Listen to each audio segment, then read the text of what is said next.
Good morning, everybody, and Shabbat Shalom from Fellowship of the Messiah of Loveland, Colorado.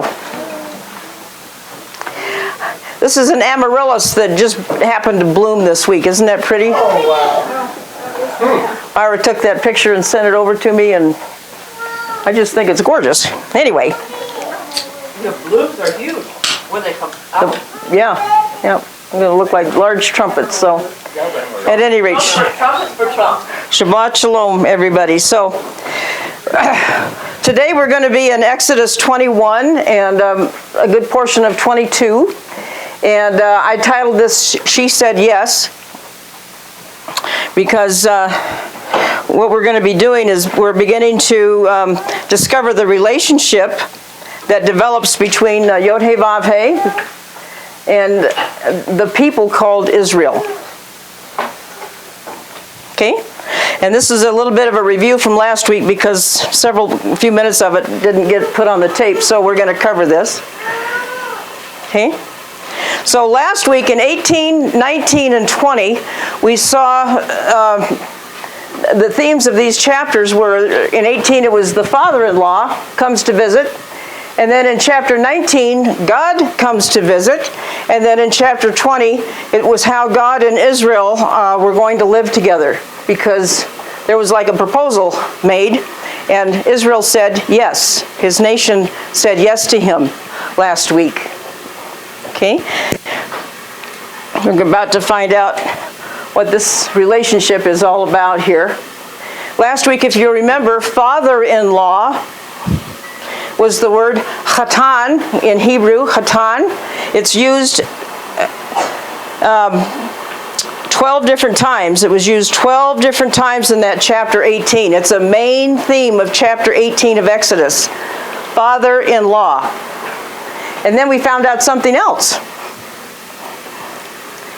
The word bridegroom is the very same word in Hebrew. The word chatan. Chatan. I can't say that. Like you're clearing your throat. Chatan. Father-in-law and bridegroom are the very same word in Hebrew. Isn't that interesting? Let's put it this way. I don't care if you say your father-in-law, God, or your father in Torah. The same word. Chatan. It's the same word as bridegroom. So let me see here. Father-in-law, Yod-Heh-Vav-Heh, Yeshua, both are referred to as Chatan in the Hebrew. Does that make sense? Yes. And did that stick from last week, I hope? Mm-hmm. Okay. And then we had a little bit of a national camping trip at Mount Sinai, and the terms of this new relationship between the father-in-law and the bridegroom, Chatan, and the people were being worked out. And they were being worked out this way. And I got them. Oh yeah, here they come. Wait for it. Woo. God will be God, and hello. God will be God, and Israel will be his people. And that is the relationship. That's the relationship back then at Mount Sinai. That's the relationship today. And because you are part of Israel, you said yes to him too. You are part of Israel as well. You're in this relationship with your father-in-law and with the bridegroom. Hallelujah. I mean, yeah, right? It's an awesome thing. Okay. So there's a great big word. There's a great big word in English. I want you to pronounce it with me. If. It's a word that carries a lot of importance. If they believe and they obey, they will be a special treasure. Am skula, a very special treasure to him. A holy nation, a nation of priests. A lot of times you hear people say, well, they're going to be a nation of kings and priests. No, they're going to be a nation of priests. He's the king. He's going to have a nation of priests that are going to represent him to the rest of the world. That's the whole point of what Israel's supposed to be, don't you know? You're ambassadors to the rest of the world.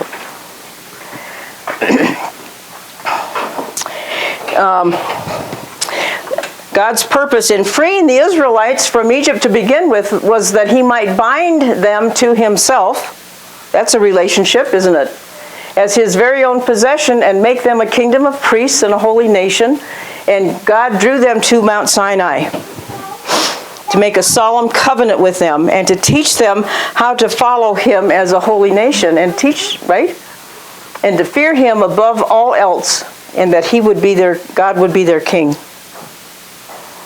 So that covenant, that type of covenant, is absolute marriage talk from the Bible. It's a marriage covenant that the parties will be true to one another, forsaking all other suitors. And in this case, all other suitors would be any other gods, right? Okay. If there indicates a choice, God chose them. Now they're going to have to choose him. Right? You know, this whole thing about salvation and about being one of God's kids, it's not mandatory. It's an optional situation, right? Right, Russ? We have to choose to be one of his family. You're not Dr.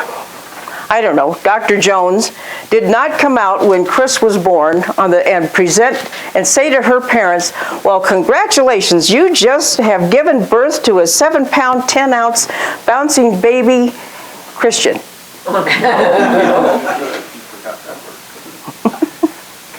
Right? Exactly. When Chris grew up, she had to choose to become a believer and a Christian in his word, right? In her Messiah, in our Messiah. That's the way it works. It's a choice. So this if becomes a very, very important word. And Exodus 6 talks about the I wills. And that was essentially the proposal. We'll see that in just a second. And Exodus 20 is the 10 words, the you shalls and the you shall nots. Okay, so the I wills. This is God's part of the proposal here. It's God's part of the marriage proposal. I will bring you out. I will rescue you from their bondage. I will redeem you with an outstretched arm and great judgments. I will take you to me as for a people, and I will be your God. I am Yahuwah your God. I will bring you unto the land, and I will give it to you for a heritage. That's his part of the proposal, right?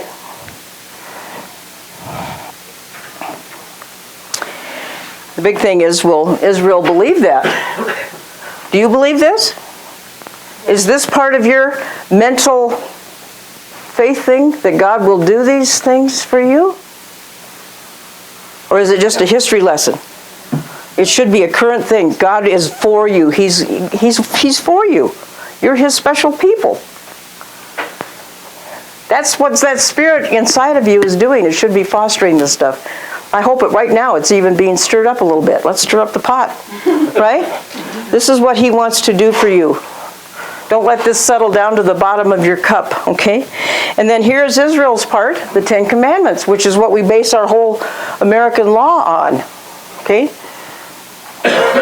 You shall have no other gods, and you shall not make for yourself an idol, and you shall not misuse the name of the Lord your God, and you shall remember the Sabbath to keep it holy. Here you are. Honor your father and your mother. Don't murder.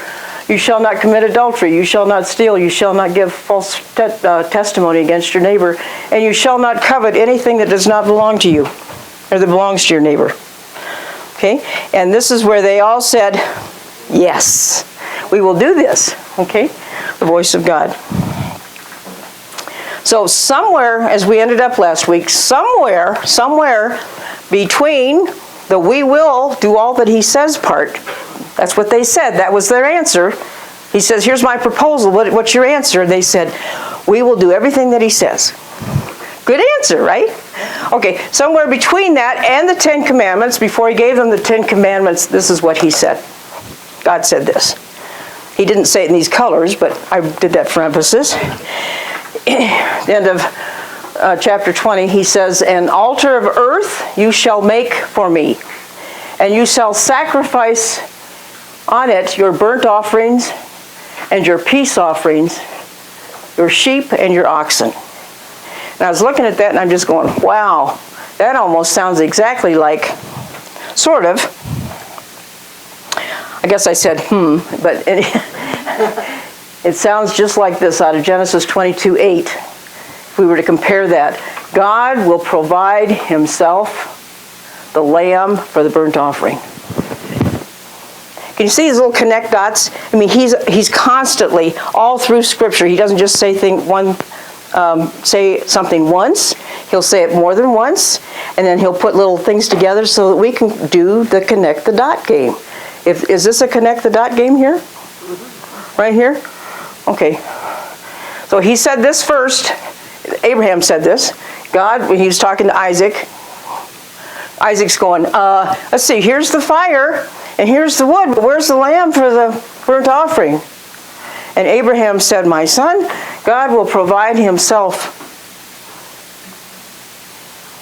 the lamb for the burnt offering. And I went through several versions of Bible translations, and your New King James has it wrong, NIV has it wrong, ESV has it wrong, King James has it right. King James has it this way. And in the Hebrew, if you go into the Hebrew, it's very, very definitely, this is what it is. God himself is the lamb. Who's that point? Yeshua. God will provide himself the lamb. In Genesis 22:8, this is the conversation that Abraham had with Isaac. He will provide himself the lamb for the burnt offering. And in English, you can see it when the King James, it kind of all depends on where you put the emphasis or where you put the comma. In Hebrew, there are no commas. Okay. So the New King James Version is incorrect. The New King James Version would be incorrect, yes. Okay. It says, my God will provide for himself. Exactly. That's how they kind of went, that didn't really mean that. Yeah, no. By himself, the lamb, yeah. So the next slide is welcome to commitment. How many of you people are committed to this covenant that you've made with God? I hope every hand in the room goes up. Welcome to commitment. Enjoy your stay. How'd you like to live in a town called Commitment? I just think. It's called marriage. It is. It's called marriage. It's called covenant. So in weddings and ketubas go together in Judaism. And Michael, pay attention because you can probably just shoot me down, but do it gently if you do, okay? But Michael, weddings and ketubas go together in Judaism. And the rights and responsibilities of the groom in relation to the bride are all written in a document called a ketubah. And the ketubah has something to do with writing, some kind of writing. And this is a document that is used as a protection for the wife that he's taking on. It acted as a replacement for the biblical mohar. And mohar is the Hebrew word for bride price. You've heard the bride price paid for you? Hey, Jeff. Bride price paid by the groom to the bride or her parents for this marriage to take place. Okay? Susan, Yes, sir. Bill does have a definition for ketubah. Bill has a definition for ketubah. Throw me under the bus here. It's a cross between a tuba and a kazoo.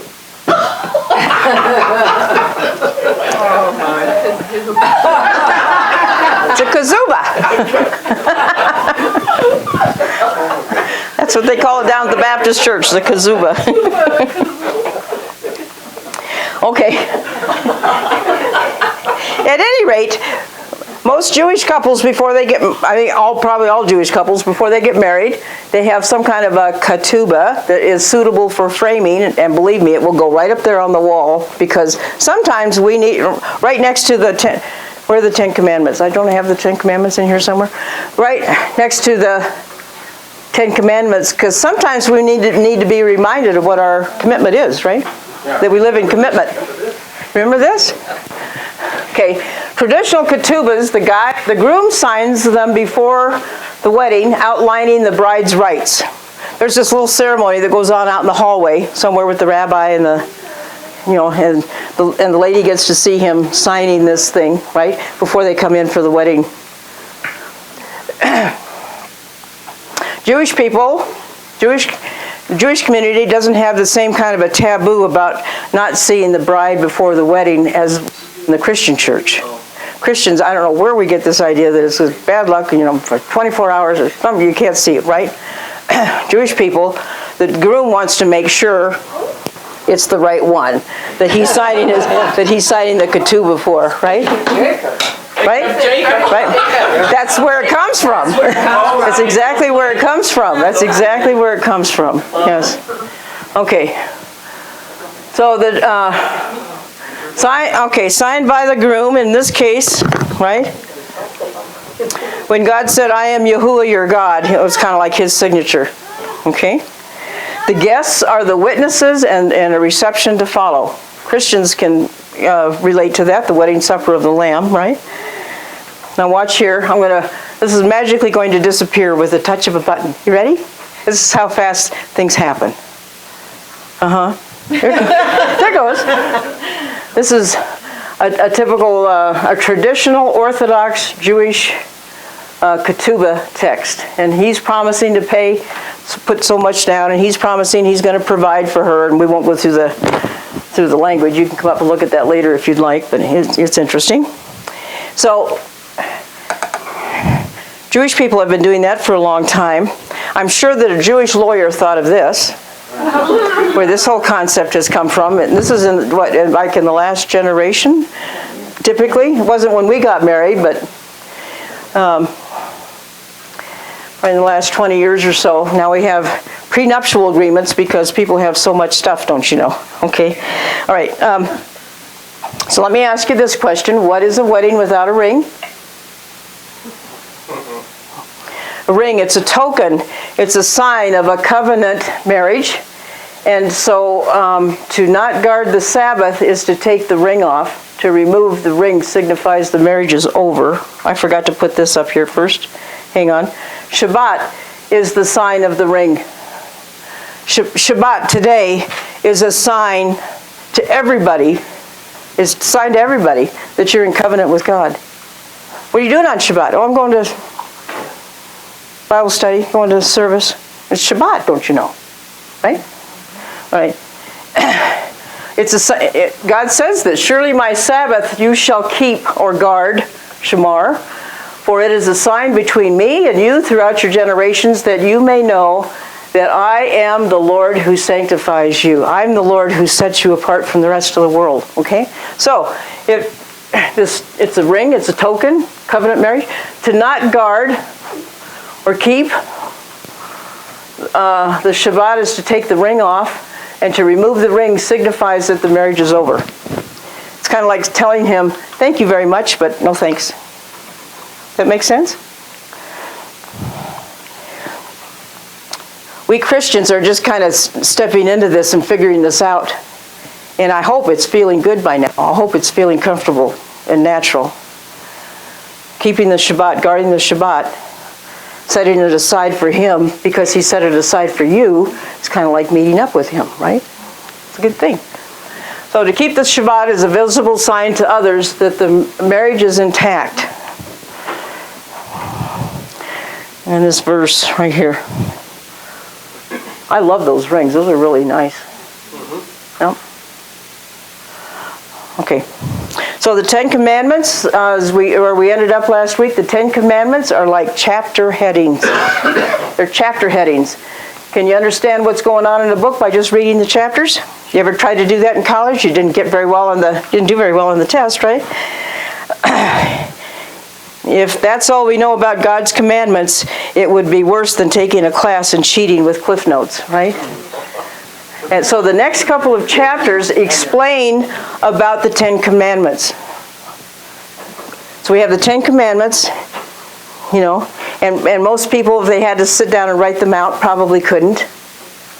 They'd get them mixed up. I could sing the song. If you could sing the song, you could, but yeah. But the next couple of chapters are going to explain these guys here. So what does, this is what I put in the newsletter. What does love God and love your neighbor look like? And what happens if you don't? Jesus said, Yeshua said, the two greatest commandments are love the Lord your God with all your heart and love your neighbor as yourself. And based on that, the Christian church is saying, well, we're not under the law. Jesus said, just love God and love your neighbor. Well, what does that mean? I don't know. Because love your neighbor does not mean you have this nice little soft spot feeling in your heart. It's not about feelings. It's not about feelings. It's about how you treat others. It's the Shema.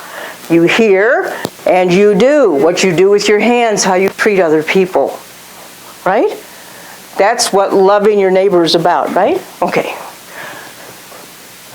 So now that they have the Ten Commandments, now what? How do they implement them? Love God and love neighbor. You love your neighbor looks like this. Looks like Exodus 21, 22, and 23.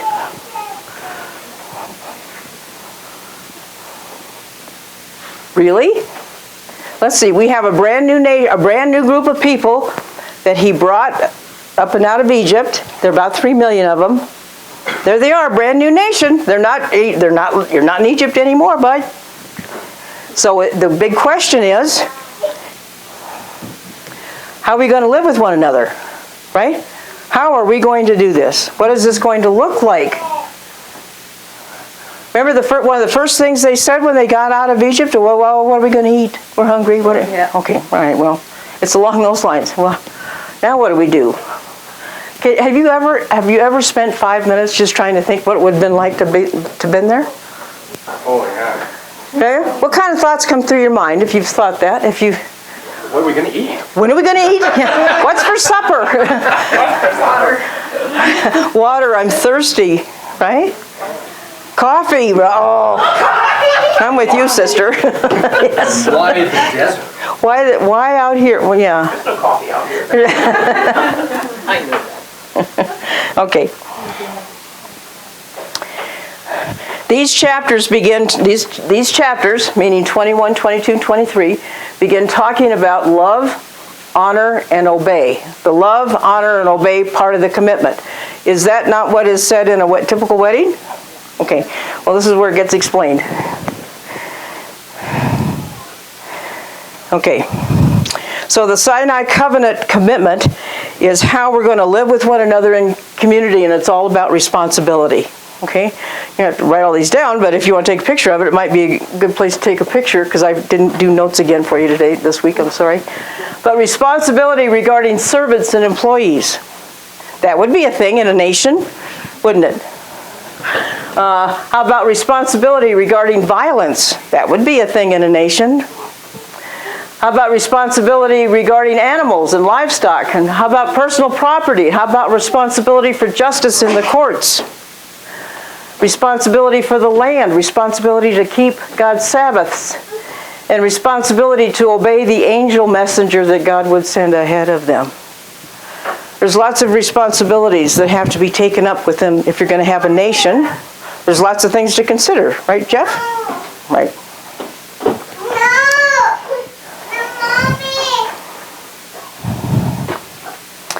Okay, so we are responsible. Everybody says, I'm responsible. Say that. I just say, I'm responsible, we're responsible. We are responsible to live by God's words, His instructions, His directions, His corrections, and then we're responsible to teach them and hand them down both in words and in deeds to our children. And then our children are to hand them down to their children throughout our generations. And we Christians are so new at this. This has only been going on, the Christians have been grabbing hold of this, like say over the last 20 years or so, something like that. But we don't know this.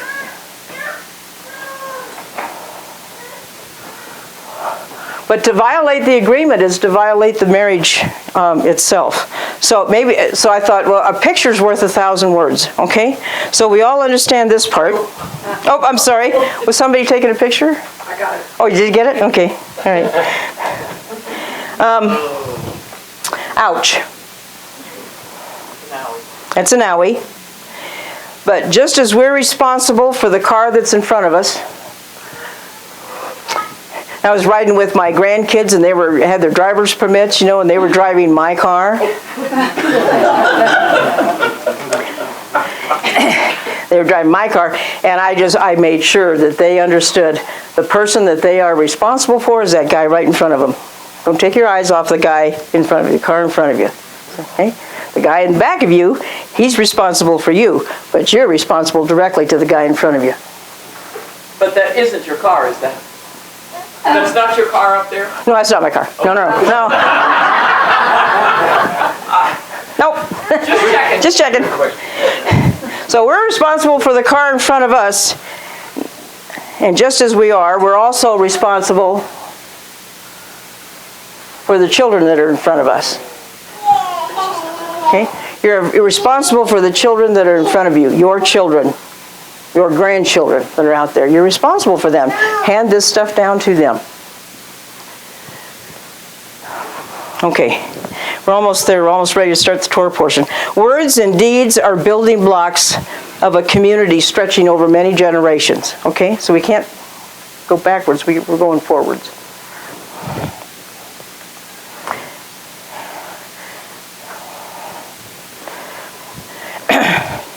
Okay. If I don't get across anything other today to you than this slide here, I think this is the most important one. One of the most important ones. Remember that these laws or judgments cover relationships within God's nation. God wants a relationship with His people. And the relationship He has with human beings is reflected in the relationship that exists between the Father, the Son, and the Spirit. Okay? This is one of my favorite paintings because a picture's worth a thousand words, of Yeshua just sitting on a hillside, on a grassy hillside with one of his buddies, and they're laughing. And they're just enjoying one another. That's beautiful. That He wants to relate to you in very real and practical and healthy ways. Okay? He's not on a cloud in the seventh heaven somewhere, way out there in the universe. He's as close as your next breath. He's as close as your next conversation. You talk, He listens. Let me say it this way. We can also say, you talk, He hears.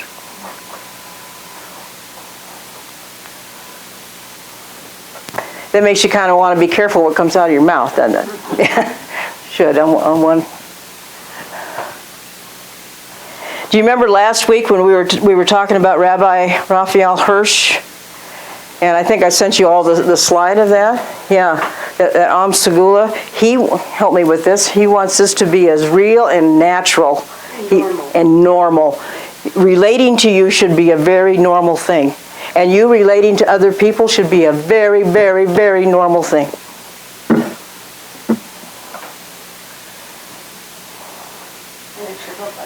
And it should look just like that. It should be full of joy and full of, you could hear in the spirit realm, there'd be music playing somewhere, It's beautiful. We don't do that.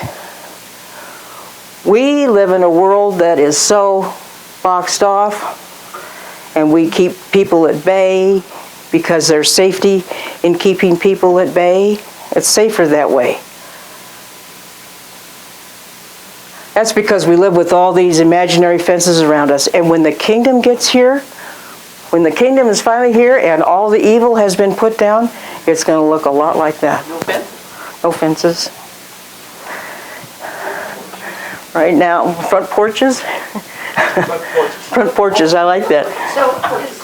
Go ahead. So God has given us little innocent children to teach us how to do it. God has given us little. They are. Yes. Yep. They're just. Yep. You give them, and that's not to say that we're not supposed to have boundaries, because we are. Yes, we're supposed to have boundaries. So I want to make sure I'm not saying this upside down and backwards and inside out. Yes, we need boundaries, and good fences make good neighbors and that kind of thing, right? but relating on a person-to-person level should be very comfortable, easy. That makes sense? Am I saying that upside down? So in our Torah section today, we have a great many laws which either regulate relationships or prescribe payment or restitution for restoring relationships, because that's the world we live in. It's either going to regulate them or it's going to establish ways that we restore relationships. And sometimes that costs money. Okay? In addition, in some instances, our study notes, relationships are prohibited. As an example, don't let a sorcerer live. Okay? We live in a world where Yeshua has overcome death, but evil hasn't gone away yet, which is why we're seeing so much stuff erupting everywhere, because he's now dealing with that. And how do you deal with evil? You just don't step on it and make it go away like a cockroach, because cockroaches don't go away, first of all, right? You don't step on it. What was I going to say? I just lost it. Evil doesn't just go away. Oh, I forgot what I was going to say. Stand again. We rebuke it. Shine a light on it. Shine a light. Yeah, you're right. It has to be exposed first. That's the word I was looking for. Evil has to be exposed first, and then it can be dealt with. That's what's going on in our world right now. Don't be afraid of that. Applaud it. Yes. Look at that. Another one bit the dust, kind of a thing. Does that make sense? Thank you. Okay. Don't let a sorcerer live. There's a lot, so if it don't let a sorcerer live, and that's totally from the Bible, there's a lot of people that have, remember I told you, people making choices? And now countries are making choices. Leaders are making choices for their countries. Are they going to be a goat nation, or are they going to be a sheep nation? That's happening all around the world, whether we realize it or not. If you're not paying attention and watching the trail of where things are happening, you're not going to get that. Because things are changing. There's many nations that are leaders. That's how important choosing leaders are. Leaders are saying, you know what, I really appreciate da-da-da-da-da, and we're gonna make those changes, right? The fact that Trump had what was his name, Maduro? No, that's the other one. That's the bad leader of Venezuela. Guaido. Yeah. Guaido. Guaido was the guy that was there in the gallery? Guaido was the guy, okay. The legitimate president with Guaido. That's why he was there. Do you think that guy's going to be probably leading his country before very long? Yes. Yes. That country's going to be a sheep nation. Brazil is going to be a sheep nation. Poland is a sheep nation. Egypt is going to be a sheep nation. Jordan is going to be a sheep nation. Libya, I don't know. Maybe, I don't know. So things are changing. Things are changing. But we've gotten so far off the track, and evil has been infiltrating everything. I'll just talk about Colorado. Let's just talk about Colorado. Okay, so evil has been in, and we haven't even noticed it. So now God's bringing it all to the surface, and so what he's doing is returning it back to normal. He's returning it all back to the way it's supposed to be. It should be normal. It should be. It should be normal. He's returning. Things are being returned. And is it going to be a rough and bumpy road between there and normal? Yeah. Yes. Yeah, because evil is bawling and squalling. Yes, and kicking and screaming, and it's not good. And evil's intent, don't ever forget, evil's intent is to kill, steal, and destroy. Okay? Now, you tell me if it's not a good thing to be under God's covenant. Yes. Yeah. You have every right to ask for angels to come and surround you and your family and, your country. Okay. Steve, you're back. We're ready. We live by, this should not surprise us. We squall and bawl about, hey, we're a nation of laws. We live by the rule of law. Really? then why are Christians going all the time, we're not under the law? Methinks they don't understand from where they're speaking from. They're not under the oral laws of the rabbis, and neither are you. We don't live like that, but boy, we sure do find out about what his Torah says. These are the instructions. This is how the toaster works. Everything comes with instructions. That's true. People come with instructions. It's called the Bible. It's called the Torah. Right? All right. Law concerning servants, bondservants, freedom. Really? We got to have a law for that? Yeah. Okay. Looks something like civil law versus criminal law. I took the 5-minute course on how to become a lawyer this morning, so I'm qualified and certified. Don't you know? Yeah, of course I did. I passed the bar. Okay. All right, so civil law deals with rights and duties of one individual towards another. That has to do with civil law. And criminal law has to do with if someone's breaking the law, is seen as a threat to society, it would be criminal offense, and he or she would be prosecuted in a magistrate's court, in a judge's court. Interesting that this is coming up this week, and just in the last 48 hours, they're talking about how New York is saying, we're just going to let everybody go out of the jails because we can't afford to keep them, or it's too mean to keep people. So they let a bank robber out. They let a bank robber out, and they decided that they would give the name of some guy who had saved some young person from the MS-13 gangs a couple years ago. And this guy, he intervened and he stopped this kid from being killed, right? And these guys all went to jail. Well, their trial's coming up. So they said, we're going to release names. So they released the names to the defendant's lawyers, and the lawyers let it out, and this guy's now dead. Right before going to trial. That kind of stuff, that's criminal law, And it's how important who you vote for.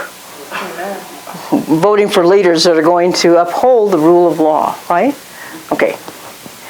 All right. So 1 through 11. Exodus 21, men servants, women servants, striking parents, kidnapping, cursing parents, all this. Look at all this stuff. Is it murder? Is it manslaughter? Fight resulting in bodily harm? What happens if a pregnant woman gets involved in a fight and she loses a baby? Compensation for bodily injury, that kind of stuff. So, because stuff happens. You have 3 million people living together, stuff is going to happen, and how are you going to solve it? So, loving God and loving your neighbor. I think, Steve, I wanted you to read verses 1 through, I think I messed up. 11. 1 through 11, yeah. Let's start there. Chapter 21, verses 1 through 11. Now, these are the judgments which you shall set before them. If you buy a Hebrew servant, he shall serve 6 years, and in the 7th he shall go out free and pay nothing. If he comes in by himself, he shall go out by himself. If he comes in married, then his wife shall go out with him. If his master has given him a wife, and she has borne him sons or daughters, the wife and her children shall be her master's, and he shall go out by himself. But if the servant plainly says, I love my master, my wife, and my children, I will not go out free. Then his master shall bring him to the judges. He shall also bring him to the door, or to the doorpost, and his master shall pierce his ear with an awl, and he shall serve him forever. And if a man sells his daughter to be a female slave, she shall not go out as the male slaves do. If she does not please her master, who has betrothed her to himself, then he shall let her be redeemed. He shall have no right to sell her to a foreign people, since he has dealt deceitfully with her. And if he has betrothed her to his son, he shall deal with her according to the custom of daughters.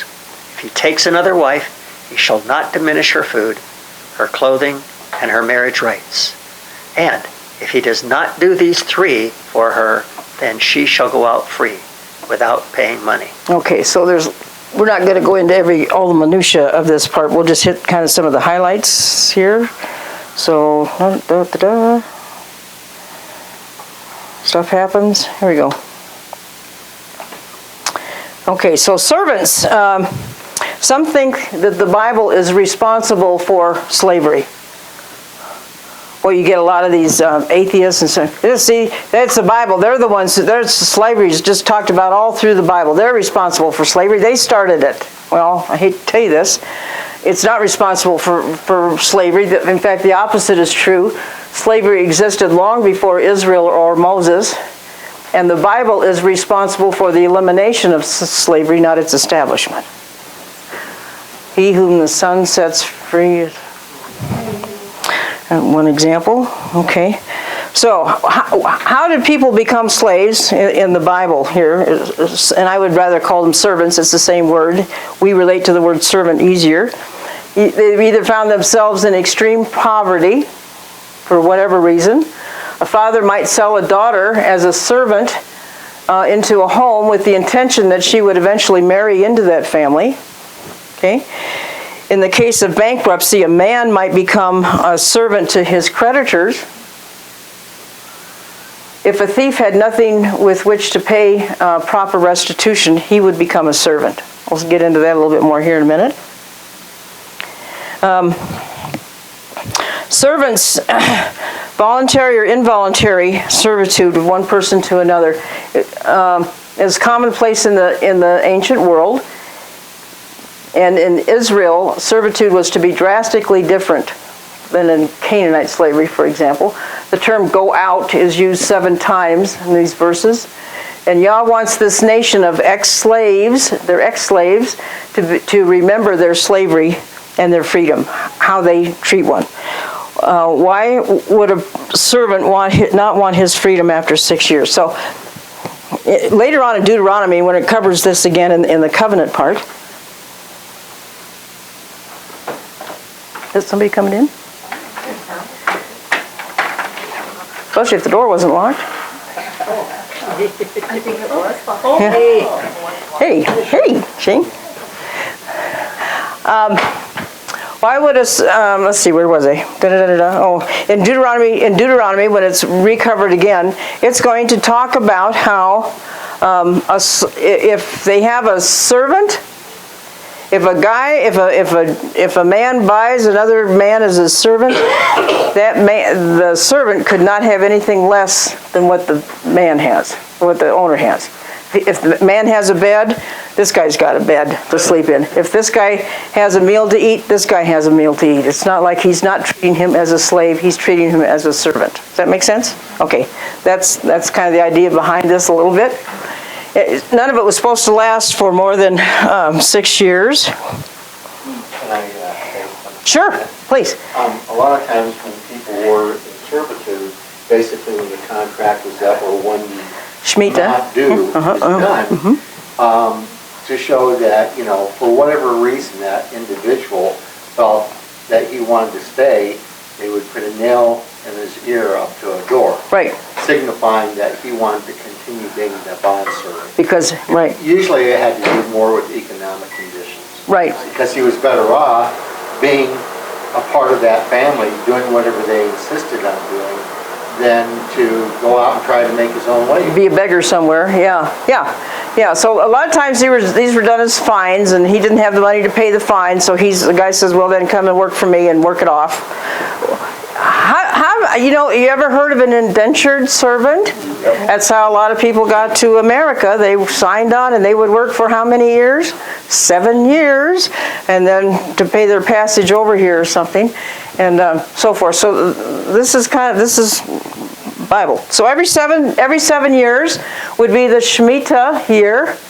And understand this then, that at the Shemitah or else the sabbatical year,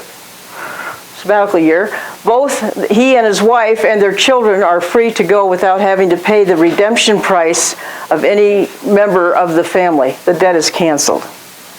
Okay? So if you sign on, let's see, you're going to be my servant. Let's see, the Shemitah's coming in 2 years. Okay.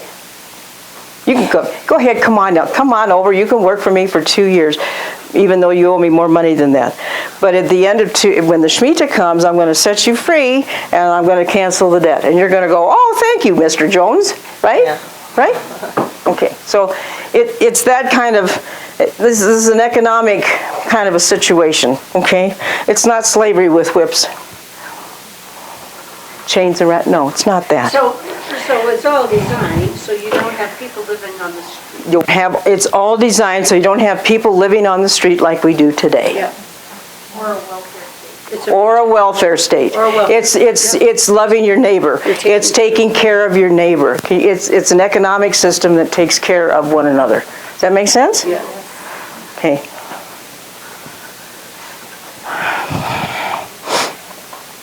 Oh, that's gotten bigger. Okay, so the conditions of servants among the Hebrew people were to be very different compared to slavery existing among other peoples. It was the beginning of a great moral movement, which is what you guys just described. Okay, you got it. In our modern society, personal feelings reign supreme when it comes to relating to others in relationships. It's all about feelings, okay? But when God's instructions conflict with our feelings, we find ways to reinterpret what God has said so that we can follow our feelings and believe that we're obeying God. Because we're always going to justify what we do. Okay? That's what humans do. What should I do? Has been replaced by, if it feels good, do it. I'm talking about our society as a whole. You know, I'm talking about you guys, but the hearts of many people no longer feel the need to listen to the instruction from God's Word.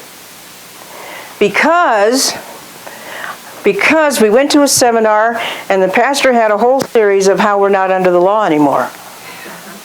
Okay, and somehow I guess I didn't get that message. Because this is his instructions. These are his instructions. How we're to treat one another, it's written down in the book. And maybe I just didn't understand it. Maybe I need to read it again. You suppose? Yeah? Silver rules, only golden rules. Only golden rules. Only golden rule. So when Paul was talking about that, and all the guys in the New Testament, and God bless them, they were making commentary on the Torah. But when they were come up against this, you need to understand, they were talking about you're not under what the rabbis say you have to do, because that's a whole bunch of oral law that Yeshua himself said. Oh, for Christ! Somebody help me put this in the right words. Not one jot or tittle will pass. And he says, you guys make it so hard that you make it twice as hard as nobody would ever get into heaven, the way you've got things lined up. And that was true. It was a total power trip. It wasn't about loving your neighbor. It wasn't about loving God and loving your neighbor. It was about if my rabbi puts his right sock on, and then he puts his left sock on, then that's what I'm going to do. I'm going to put my right sock on, and I'm going to put my left sock on. If he puts his right shoe on, and then he puts his sock on over his shoe, that's what I'm going to do. That's how far down the rabbit hole it has gotten today. That's what we're not under. It's called technote. Legalism. Technote, legalism. I always put No. my left shoe on last. Anybody following Steve? You just put your left shoe on last now. Whichever one is left. Is that where the hokey pokey?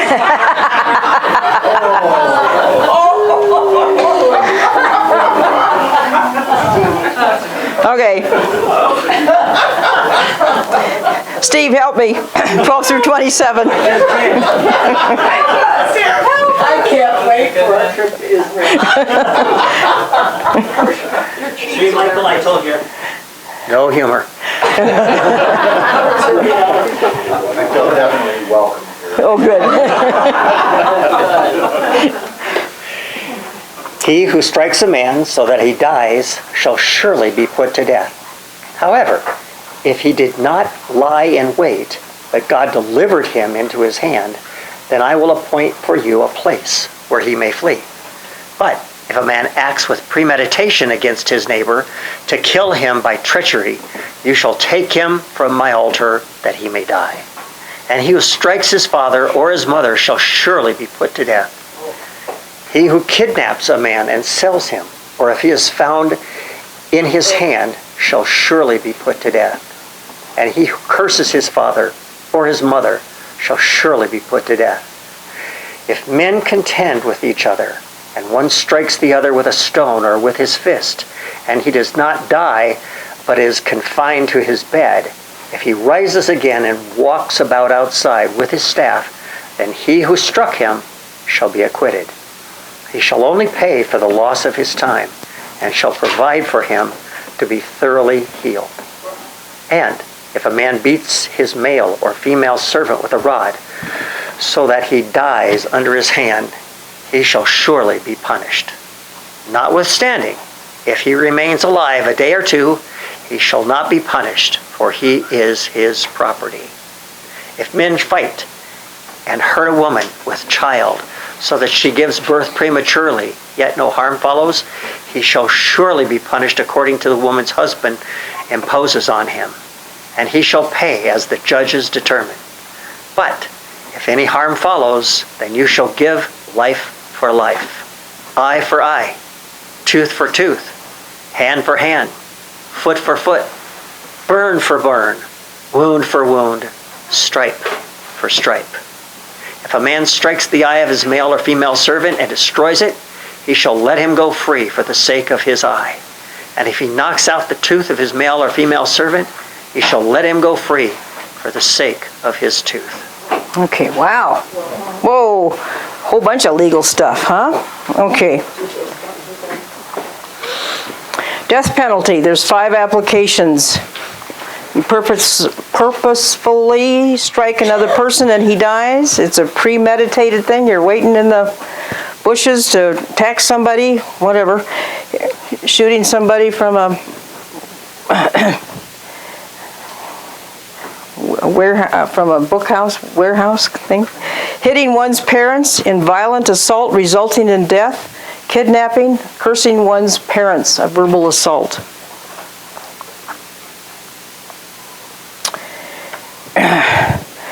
You know what? God is our Heavenly Father, and when we willfully sin, it is as if we strike and curse Him. Hallelujah for this whole sentence here from Romans. The wages of sin is death. Yep, for sure. But the gift of God is eternal life through Jesus Christ our Lord. He paid the price for this. This is one of the things. He paid your death penalty for you. Wow.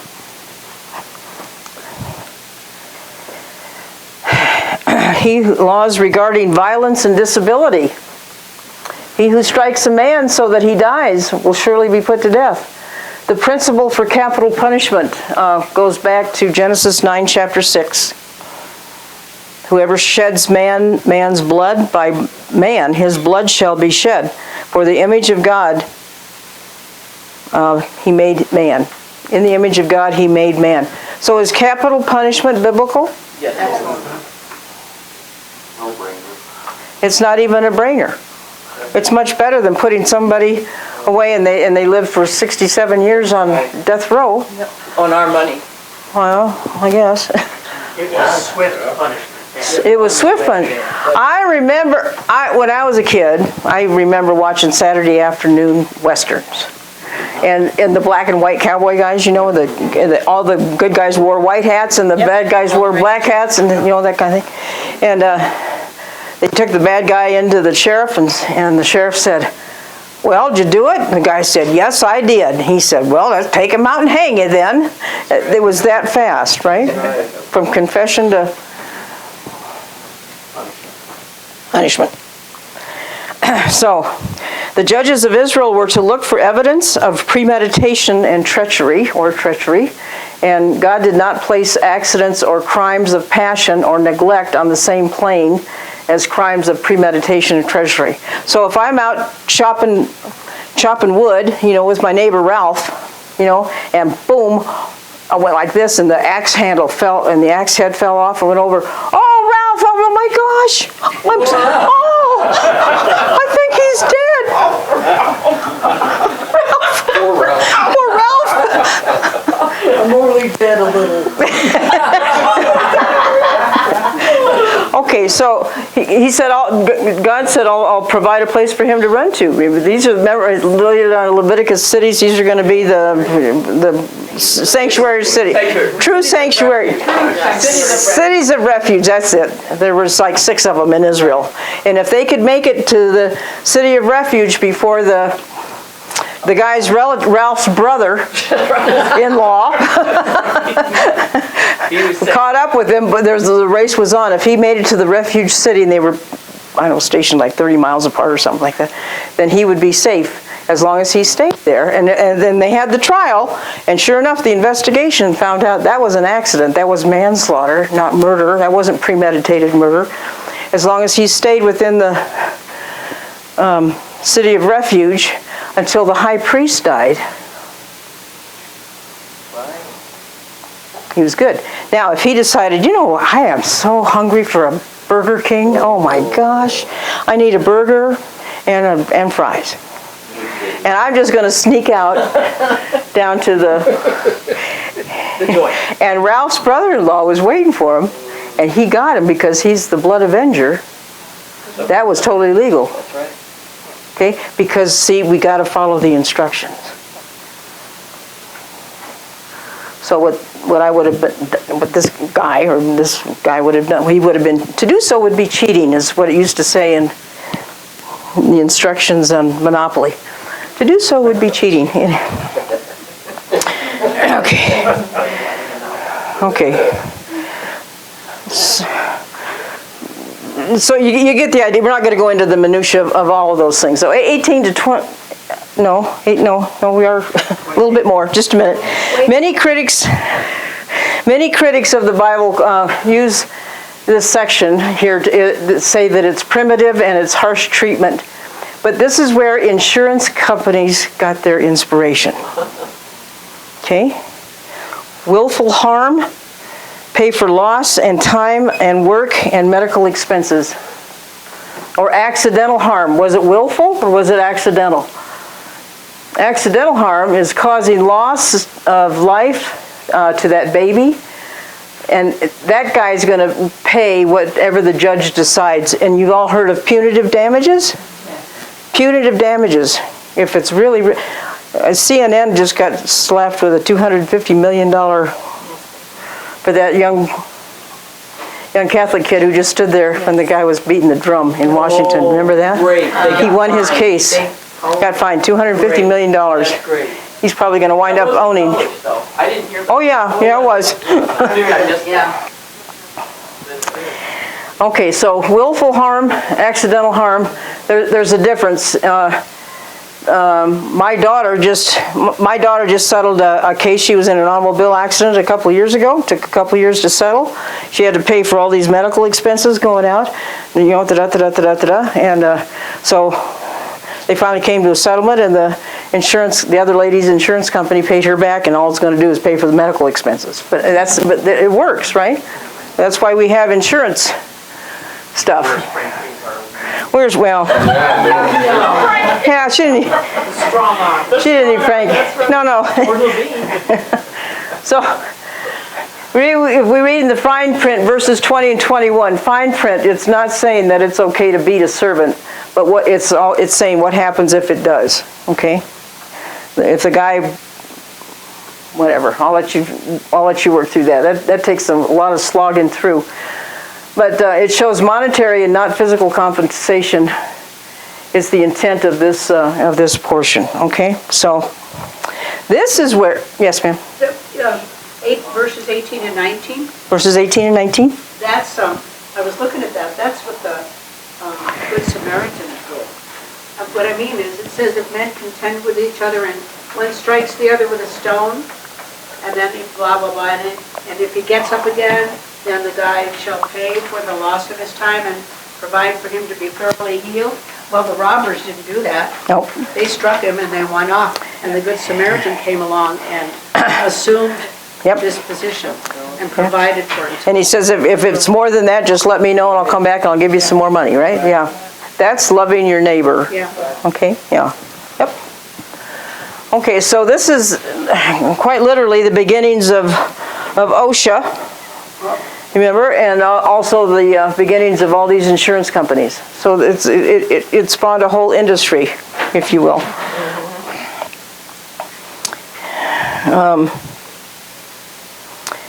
Okay, 28 through 36, Steve. Yes. We're almost done. We're going to make it, by golly. Yes. An ox gores a man or a woman to death, then the ox shall surely be stoned, and its flesh shall not be eaten. But the owner of the ox shall be acquitted. But if the ox tended to thrust with its horn in times past, and it has been made known to its owner, and he has not kept it confined, so that it has killed a man or a woman, the ox shall be stoned, and its owner also shall be put to death. If there is imposed on him a sum of money, then he shall pay to redeem his life. Whatever is imposed on him, whether it has gored a son or gored a daughter, according to this judgment, it shall be done to him. If the ox gores a male or female servant, he shall give to their master 30 shekels of silver, and the ox shall be stoned. And if the man opens a pit, or if a man digs a pit and does not cover it, and an ox or a donkey falls in it, the owner of the pit shall make it good. He shall give money to their owner, but the dead animal shall be his. If one man's ox hurts another, so that it dies, then they shall sell the live ox and divide the money from it, and the dead ox they shall also divide. Or, if it was known that the ox tended to thrust in times past, and its owner has not kept it confined, he shall surely pay ox for ox, and the dead animal shall be his own. Okay, what in the world is all that about? So we're talking about concerning animal control. We got liabilities, because these are their farming livelihood, right? This is their equipment. Negligence or without negligence, it has to be established, okay? If you can't keep your farm animals under control. So gore versus thrust. Okay? Gore versus bush. Good one. Was it an actual attack, which would be a gore, or a threatening behavior, which would be a thrust? You know that those ox has big horns, you know, and they don't want you coming near them, so they start thrusting. If it's the son or daughter of an Israelite is killed, he will pay whatever the judge decrees. You killed one of the children of Israel. How dare you? You didn't. Your ox did. How dare you? And and the judge can assign whatever he wants to. If it's a servant that's gored, the owner will pay 30 shekels. How much was Yeshua betrayed? Thank you. He was The ox will be killed by stoning, and it's not to be eaten. It's a naughty ox. Okay? Naughty ox. If it's the other way around then, verses 33, if you dig a pit, you're out digging a pit, you're out digging a well, and make sure that you cover it. Because if you don't cover it, the penalties for not being careful in your working environment, here's OSHA, can you hear this? Okay. If a neighbor's animal dies because of your negligence, you're out digging a pit and you just, oh man, I got to get home, the football game's starting, and you just put your shovel down, you go home, turn TV on, and Ralph's, Here he comes again. Dog belly. and his ox or his donkey fell in that pit, by golly, and you killed it. Yeah, that's negligent, right? Then you're going to pay your neighbor for the animal, and your neighbor's going to keep the meat. That kind of hurts you. You don't get any meat, and you don't have any money, right? So if your animal kills another man's ox, then you're going to sell, if your animal kills another man's ox.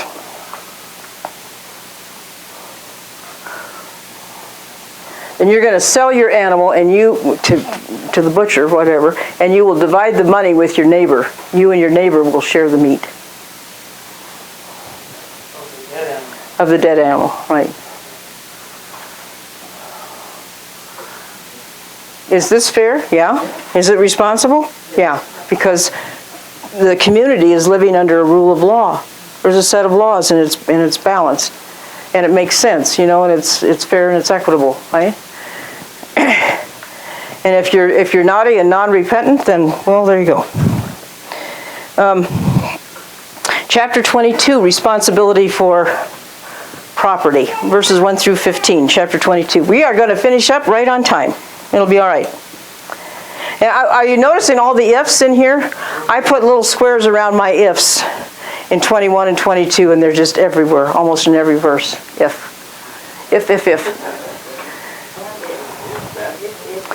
Yep, 1 through 15, responsibility for property.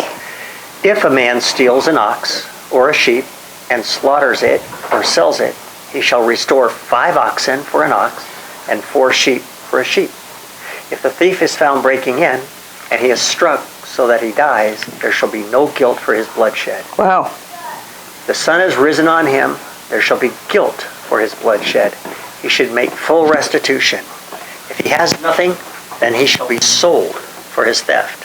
If the theft is certainly found alive in his hand, whether it is an ox or donkey or sheep, he shall restore double. If a man causes a field or vineyard to be grazed and lets loose his animal, and it feeds in another man's field, he shall make restitution from the best of his own field and the best of his own vineyard.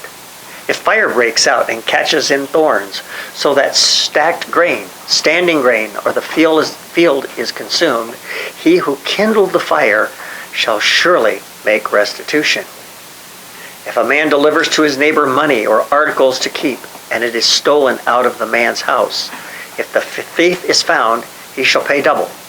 If the thief is not found, then the master of the house shall be brought to the judges to see whether he has put his hand into his neighbor's goods. 4.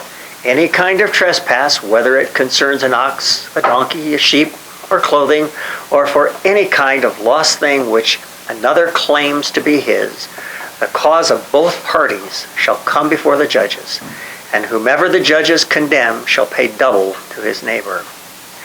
If a man delivers to his neighbor a donkey, an ox, a sheep, or any animal to keep, and it dies, is hurt, or driven away, no one seeing it, then an oath of the Lord shall be between them both, and he has not put his hand into his neighbor's goods.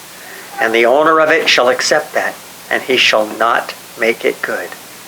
But if, in fact, it is stolen from him, he shall make restitution to the owner of it. If it is torn to pieces by a beast, then he shall bring it as evidence, and he shall not make good what was torn. And if a man borrows anything from his neighbor and it becomes injured or dies, the owner of it being with it, he shall surely make it good. If the owner was with it, he shall not make it good. If it was hired, it came for its hire. Okay. Wow. Wow. Let's take a look at this just a little bit. It's not hard to understand. Restitution is talking about being paid back, right? If a man is a thief and he's caught and he stole an ox, he's going to owe that guy that he stole the ox from how many ox? 5. If it was a sheep, how many sheep is he going to steal? 4. Verse 2 is about the go ahead and make my day law at night. At night. What happens at night? You can't see? You can't see. And if somebody's out at the barn rustling your cattle or something, you can shoot and okay. But if it's in the daytime and you're going down there and you're going, Ralph, is that you? Ralph, what are you doing? That does not give you an excuse to shoot him. Well, right? wait a minute. Wait a minute, wait a minute. Let's go back here to Exodus 22 and 24. Eye for an eye, tooth for a tooth. That's an injury. That's in court. That's in court and an injury. This is, we're talking cattle wrestling here. Cowboys and Indians. Change the rule. Did I? What? In this wording, that is true, but if you kill somebody trying to protect property in Colorado, you're going to go guilty. Yeah. Trouble. That is right. You have to feel threatened or somebody else, That's right. you're protecting their life, Yeah, not property. right. It's been, not property. It's got, oh, if he's gonna steal your car, you can let him steal your car. Adios. Be a good observer. Take pictures. Okay, Always read that. it's not, okay, so that's according to Colorado, Well, right? that's pretty much But, nationwide. okay, nationwide, okay, You can't kill somebody for yeah. taking your property. Yeah, we don't believe in capital punishment anymore either. Yeah. You know, I mean, if they're threatening you when they're in your home, you can shoot them. Yeah. You feel threatened. If there's, yeah. If I, and that's the first thing I guess you would say to when the police showed up, I felt threatened or something, huh? So Yep. then drag them back into your house. But if you shoot somebody in the back and he's that's not- going down and he's off your he's over on the neighbor's property, you Just should running out the door. run out the door. Yeah, no, you shoot him in the back. Hey, shoot him in the foot? No, you'll be liable. There you go. Oh my. Okay. You have to let them run. All right. Yeah, let him go. You've chased him away. He's no longer a threat to you, right? Okay. Okay, so back to the Bible, back to the Torah, verse 3. In the day that if he broke during the daytime, sun's up, and he broke in and is killed, then the one doing the killing is tried for murder. Okay? So they've extrapolated that out and expanded that a little bit here 3,500 years later. So if the thief has no money, he shall become a slave to work off the debt. So if this thief right here that stole your ox and he doesn't have any money to pay you back 5 oxen's worth or has five other oxen to pay you back with, he's going to become a slave to work it off. Okay? I love this picture. How many chickens were chicken? Yeah, well. I want you to notice that the Torah does not call for jail time. It does not call for jail time. If there's fire, there's going to be restitution. If you set some guy's field on fire, you're going to have to pay for it. Guardianship, restitution. If he kindles a fire and steals, he's got to pay back double. If he says, here, watch my stuff, and you're watching my stuff, here, Chris, oh, you're taking notes. Here, Shane, watch my stuff. I've got to run over to Montrose for a couple of days. Would you please watch that and make sure that it's okay? And is that all right? You can do that? Okay, watch my stuff. All right. So I go, and I come back, and can I have my stuff back? You go, oh, thanks. Thanks for taking care of it. I appreciate it. That's good, right? But when I came back and it was broken, I thought you were watching my stuff.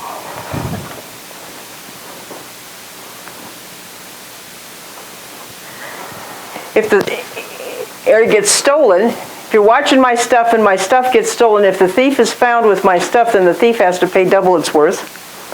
If the thief is not found, then I take you to the judges and they will decide, and you may have to pay double. So if I came back to pick up my stuff and Shane said to me, here's my stuff again, and I'm back from Montrose and Shane said to me, I don't have it. I don't know what happened to it.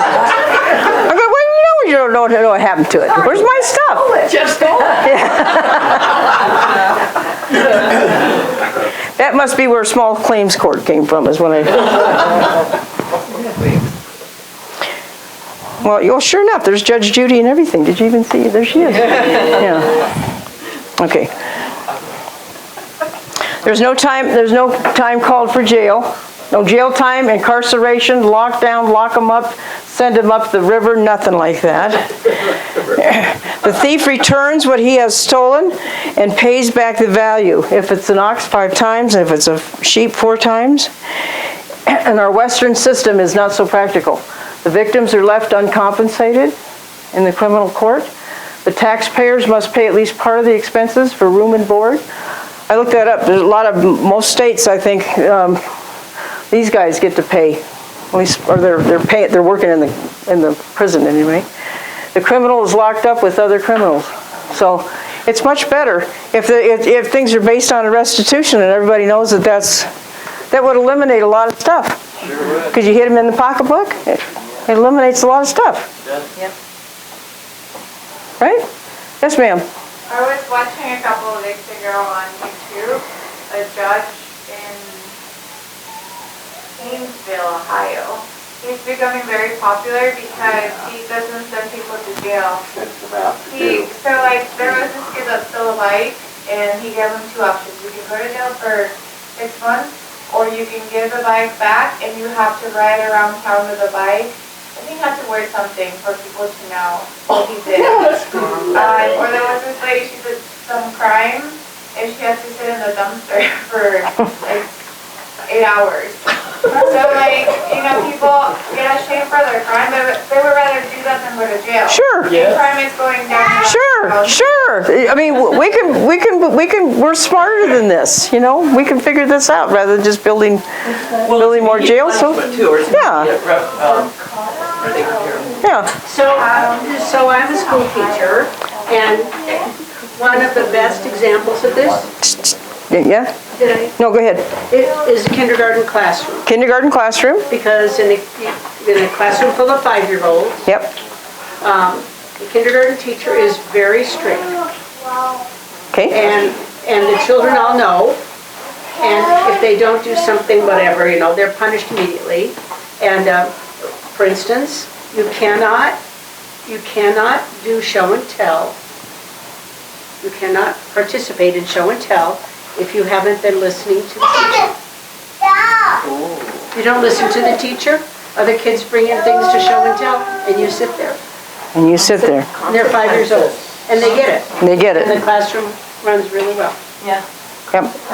But that's what this is kind of, this is Okay. talking about right away. Right, okay, and here's the best example I've heard for teaching your children about, you want to inoculate them against socialism, communism, okay? You hire one of your children and pay them $10 to clean out the garage, okay?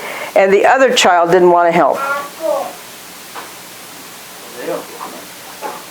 So so the job's all done. The kid comes in and says, "Okay, I've cleaned the garage. Where's my $10?" And you go out and look at it. Oh, nice job. That's a really nice job. You count out the $10, and then you take 7 of it, 7 of those $10 from away from the kid, and you give it to his little brother who didn't help. That's the best lesson for socialism that there is. Okay. For the kid who did the work, but the other kid might just say, hey, I like this. I'm not worried about the little kid. I'm worried about the 10-year-old at this point in time. That did the work. That did the work. They're going to go, oh, wait a minute. This is not a good idea. And I hope that a lot of elementary schools, they have economic little units. And I hope they do that. I hope they implement something like that just to teach the kids. That would be terrible. Socialism camp. Socialism. I think they should all go to socialism camp. She did this for years. Freedom. In economic school. And when at the first, everything was really nice, and she just handed out money like crazy, and the kids were making all kinds of money in their little enterprises. And then all of a sudden, one day came, and she turned her hat around, and she was going around collecting taxes for every cotton picking thing. Oh. They were late. They were this. They were just because they on their chair. They had blue socks on. Yeah, it didn't matter. She would tax them, and she was taking the money back. And it was an important job in paying taxes. Yeah. Had to pay rent for the floor that they were sitting on. Oh, Yeah. wow. Yeah. What There you a go. good example. Was this kindergarten? No, this is fourth grade. Oh, fourth grade. They're 10-year-olds. Okay. So this is a sign you see on the freeway. In some places, I love these signs that are up. You know that love your neighbor thing? God says? I meant that. That's right. No road break. Party the first part, party the second part. I don't know what I'm gonna. Was it stolen? Was it borrowed? Was it broken? Was it hired out? You know, judges. This is why we need some honest judges sitting on benches and so forth. Okay, we're almost done. 16 to 24, and we got this nailed.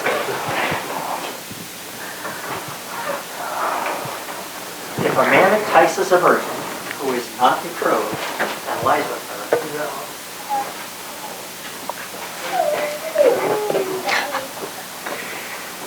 if a man entices a virgin who is not betrothed and lies with her, he shall surely pay the bride price for her to be his wife. If the father utterly refuses to give her to him, he shall pay money according to the bride price of virgins. You shall not permit a sorceress to live. Whoever lies with an animal shall surely be put to death. He who sacrifices to any god, except to the Lord only, he shall be utterly destroyed. You shall neither mistreat a stranger nor oppress him, for you were strangers in the land of Egypt. You shall not afflict any widow or fatherless child. If you afflict them in any way, and they cry at all to me, I will surely hear their cry, and my wrath will become hot, and I will kill you with the sword. Your wives shall be widows, and your children fatherless. Okay, that's it. Actually, the portion stops in the middle of the chapter. What a place to stop that. Widows and orphans are not to be mistreated, because if you do and they cry out to me, he's going to make sure that your wife is a widow.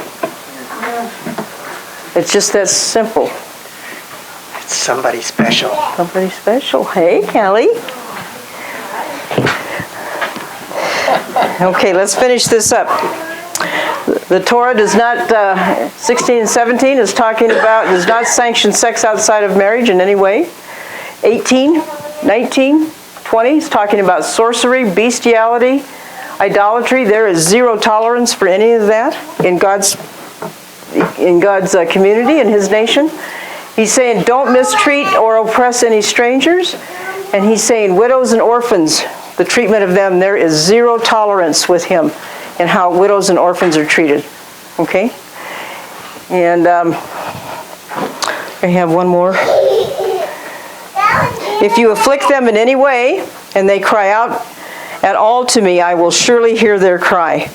And I just can't help but thinking about the kidnapping that's going on, the human trafficking, the child abuse that's going on across this nation. Yeshua said, it is better that a millstone would be hung around their neck and be thrown into the sea than for you to hurt one of these children. And I'm telling you, right now, a lot of that stuff is being stopped. There's a lot of stuff going on, literally. Are you ready for this? Literally, under the ground. Yes. Under the ground. People are being trafficked and moved around. And children, you wonder where a lot of these children from, a lot of the, on these caravans, they're being terribly, horribly mistreated. And you know what? Your president is doing something about it. It will not make the news, but he's using his military in many, many ways, and a lot of that stuff is coming to a halt. Sources are being dried up. Hallelujah. Hallelujah. He knows the perpetrators. He knows Sure. who they are. And a lot of people are being eliminated from the face of the planet. Yeah. So there you go. Epstein. Many. So we'll leave it there. We'll leave it there. Just a minute. I have one more. Okay.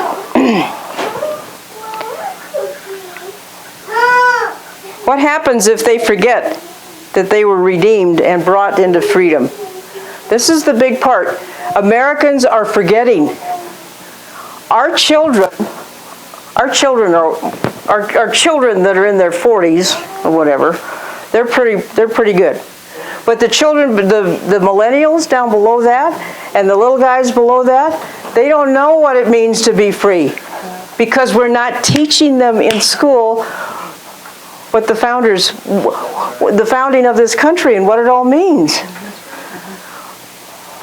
let alone being preached from the pulpits. Freedom is a terrible thing to waste, and this America was God's idea. This is God's idea, and it's going to, if it's God's idea, it's going to reach its manifest destiny, don't you think? I think so.